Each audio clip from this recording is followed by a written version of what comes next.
Good morning! Tayo po muli magbahagi ng ating devotion sa Isaiah chapter 4 verses 1 and 2.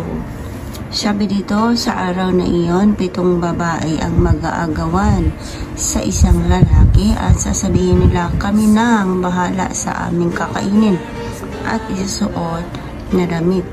Nakasalan mo lamang kami para mawala ang kaihiyang taglay namin sapagkat kami walang asawa. Pagdating ng araw na iyon, pasasaganain at paunlarin ni Yahweh ang lahat ng nananatiling tapat sa kanyang bayan at ang bunga ng lupain ay magiging dangal at hiyas ng mga nakaligtas na tao sa Israel. Puri ng Diyos sa pagkakabasa ng kanyang mga salita.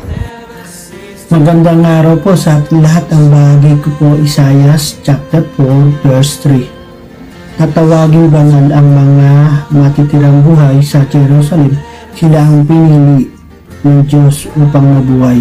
Amen. God bless po sa ating lahat. Mapagpalang araw po sa ating lahat.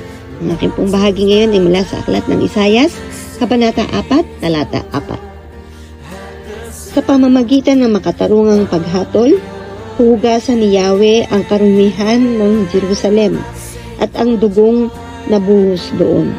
Amen.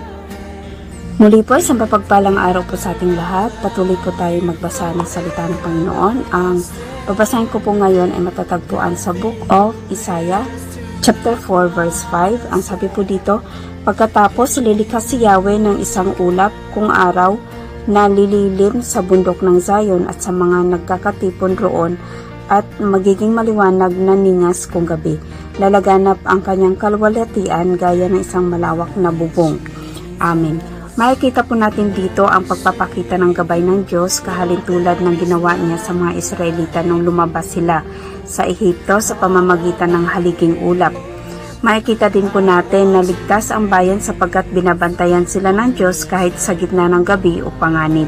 Sa harap ng mga pagsubok, ang kanyang presensya ang magiging tunay na kanlungan at kalasag ng mananampalataya. Amen. Purihin po ang Panginoon sa pagkakabasa ng kanyang mga salita. Isang magpalang umaga sa ating lahat mga kapatid. Ang aking pong babasahin para sa ating daily devotion ay nasa Isaiah chapter 4 verse 6.